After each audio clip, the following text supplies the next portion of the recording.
Hi guys, it's vinyl update time.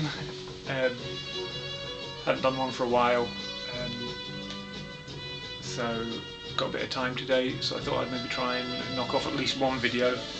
Might be able to do a couple. There's a few threads going around.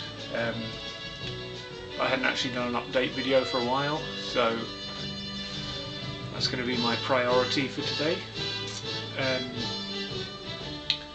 So this is a kind of collection of some of the better things I've picked up probably in the last 3 or 4 months. I think the last update video I did was in October, so there's a few things. First up is doesn't really need any introduction, Beach Boys Smile box set. You can see the kind of cool 3D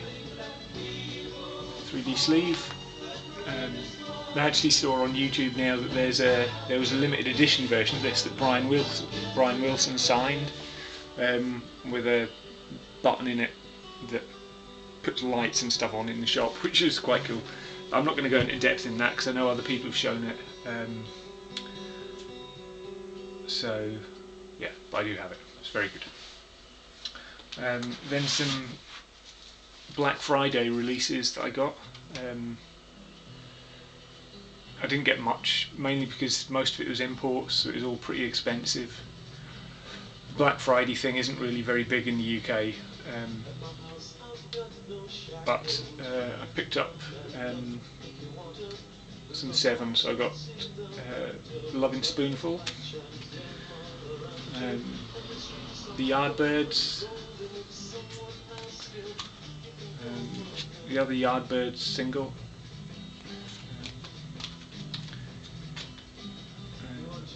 Birds, and the other Birds.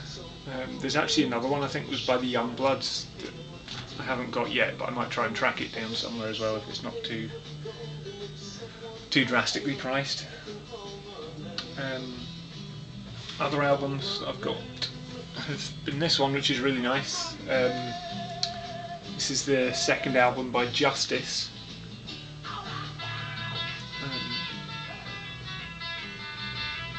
It's got a really nice kind of gatefold, and it's printed on this kind of really shiny metallic card. This, for anyone who doesn't know Justice, is they've basically taken over the reins as the kind of new, I suppose they're basically the new Daft Punk, and this album is very much, it doesn't have any of the huge tracks on it like Waters of Nazareth and things that were on the first album, but bizarrely they sound less like Daft Punk, but sometimes, if you aren't going to understand this, they sound even more Daft Punk than Daft Punk do sometimes.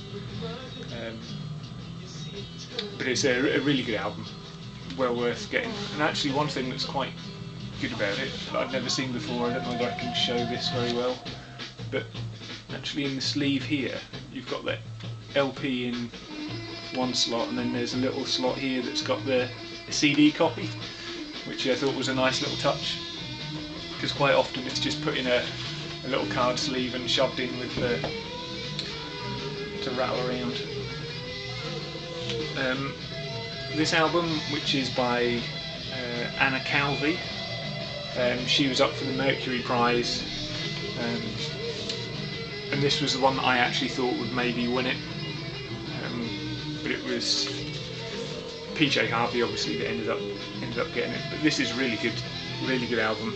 It's a female singer and guitarist, and some of the noises that she can get out of her guitar are really good. Kind of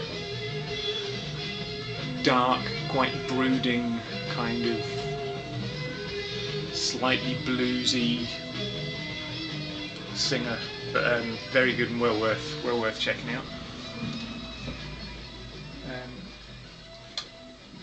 Album that I've been looking for a while, The Zombies Begin Here. and this is their first kind of proper album. This is a reissue on Sweet Dandelion label, which is one I'd never heard of before. It'd be nice to have an original copy, but can't afford to shell out for that. But I was really pleased to pick this up. It's a very nice pressing of it. I got this album at a car boot sale. I just saw it and thought, it looked kind of interesting, and then went on to Wikipedia to find out more about him when I got home, and he had actually just died about a week or so before I managed to buy this, and apparently he was one of the very last original Delta bluesmen, and I think he was the last surviving person from the night that Robert Johnson got poisoned.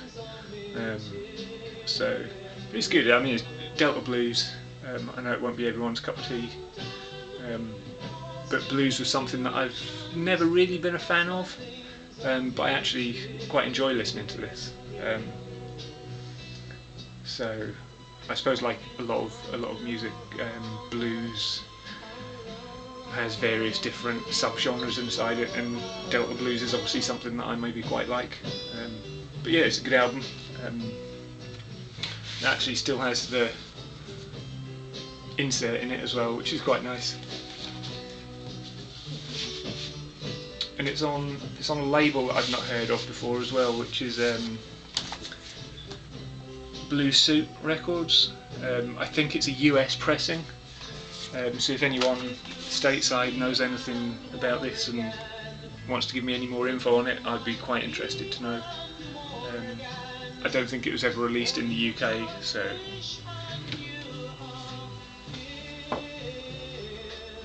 this was a charity shop find. I just picked up for a laugh really, but it's quite good to listen to.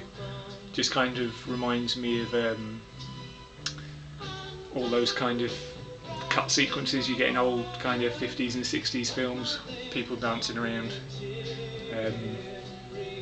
But yeah, it's worth a listen. Mambos and Cha-Cha-Chas by Carlo Peretti.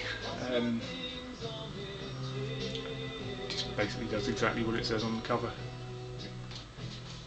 And finally, an album which is kind of a holy grail for me. I've been looking for a while, but have never managed to get it at anything like a reasonable price. But I managed to pick this one up. It just arrived the other day, and it is Moondog. For anybody who doesn't know who Moondog is, I can seriously suggest you go and check him out. Especially this album, this is really good stuff. It's a kind of mixture between kind of pretty straight jazz, avant-garde stuff, and also kind of classical. I don't know whether you'd call it chamber music.